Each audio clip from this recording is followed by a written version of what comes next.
Hi, welcome to another episode of Hot Takes with me, the Silver Fox. The very first video I did this morning, or I think the very second video, whatever it was just a short. It's one I actually prepared last night. It went out about 8 o'clock this morning. But it was just a short in which I laughed at, basically, the fact that nobody likes Humza Yousaf. Literally nobody, not even his own party members. And it was an amusing little short, but I thought, you know what, as the day's gone on, I thought, actually, it deserves more. We deserve to have a look at the full thing, because there is a lot of information in there. And what I didn't share in the short was who the source of the poll was, because this poll was from Ipsos Mori. Now they are the most positive SNP pollsters out there, and if they get 5 million a year off the SNP. So you'd think they'd give them buns for elephants, as it were, give them all the good news. So if even Ipsos are saying this kind of thing about Humza Yousaf, that's probably even a better number than what it is in reality. This is probably them massaging the figures to make it look even better than what is truly the case. Let's take a look at this, because Humza, I think, is now very much in deep trouble. Here goes. Now, when I created that short yesterday evening, I just basically saw the results of what the headlines were saying in the first little bar of it. I didn't go into any depth because it was getting on and that. It's only when I've come back to look at it today and I've realised the true magnitude of what the problem is. Because it's only when I looked at it I realised this is an Ipsos Mori poll, and that there's other information in there that it's startling. Now, if you take the fact that the usual line that Ipsos are, let's say, 10% more favourable toward the SNP than any other pollster, then all of a sudden it gets so bad and so far worse. You wonder why he's still in a job today.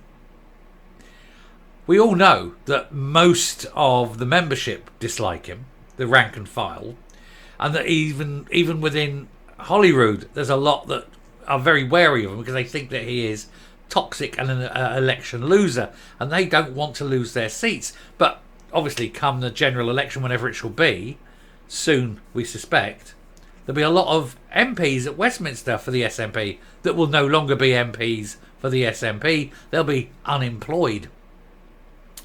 So anyway, take a look at this. So Humza Yousaf dealt a shattering blow as 7 out of 10 Scots said the country needs fresh leaders. Now that's a higher percentage than the opposition. So basically that includes a lot of SNP voters. And as I say, this is coming from Ipsos Mori. So you can probably reckon it's probably 8 out of 10.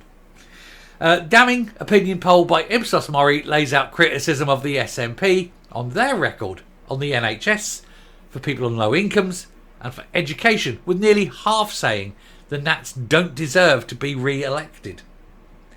I'm surprised it's that few. Most people in Scotland think that both the UK and Scotland need a fresh new team of leaders, but they are not sure whether Labour can provide it.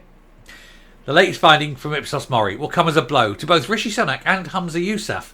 However, the SNP leader may be more concerned, as the pollsters are traditionally favourable to the Nats. And if it's bad from Ipsos Mori, it's going to be really much worse in reality. A poll of 1,000 Scottish voters found that 70% agree that Scotland needs a fresh team of leaders, although the next Holyrood election isn't scheduled until 2026.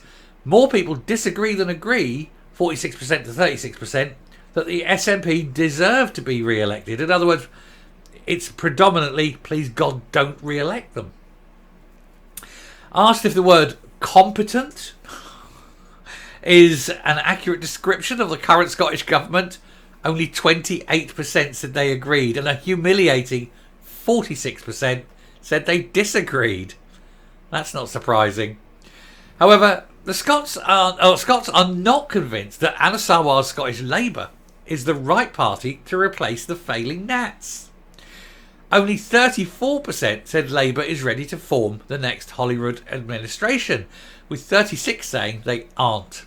However, people generally think Labour will do a better job than the SNP in a range of policy areas. Well, I'm going to be honest and say they couldn't do worse.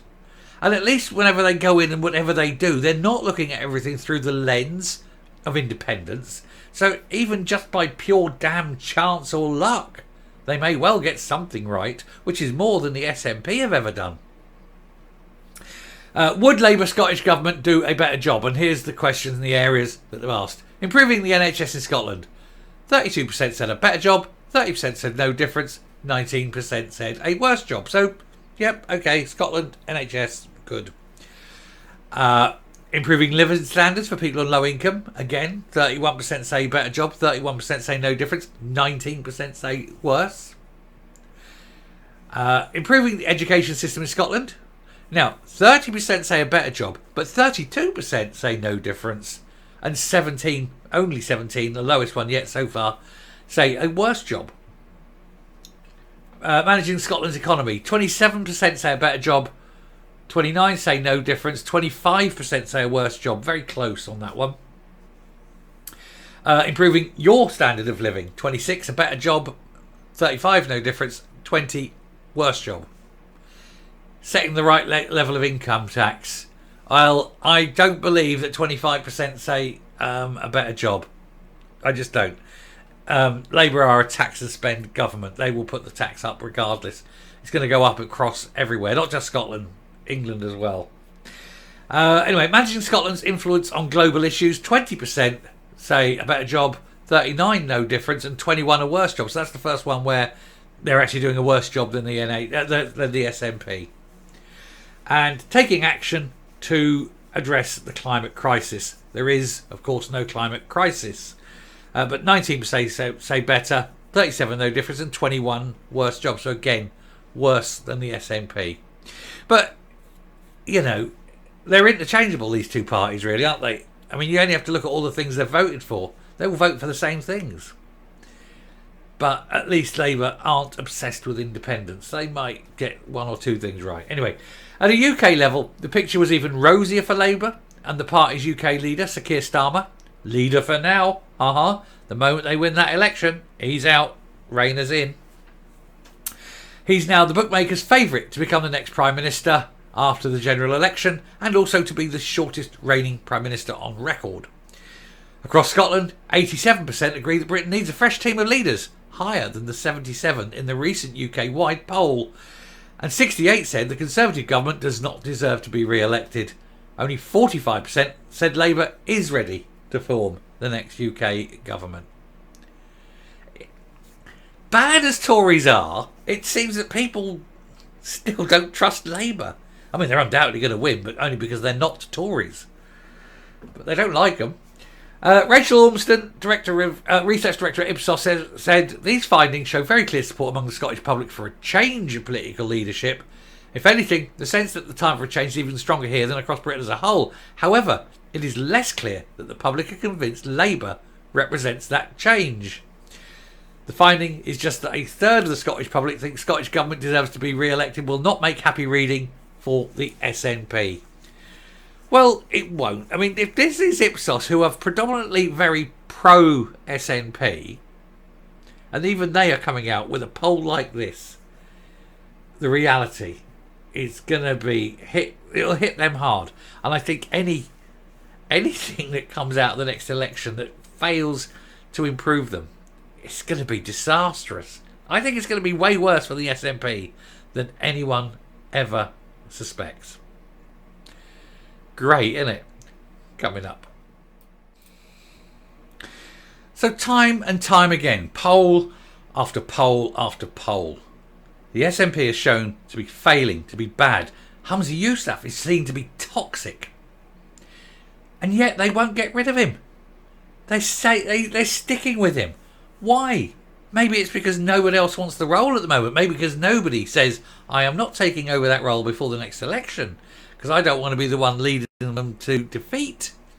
Maybe it is keep him in there, lose the election, then take over. Take over a party that's utterly defeated, and all you can do is go upwards. It's going to be monstrous for them. I honestly can't wait for the election now. Anyway, thank you very much for watching. Do please hit the subscribe button, ring the bell, leave a like, leave a comment. Please share the video, and I will speak to you later. Bye.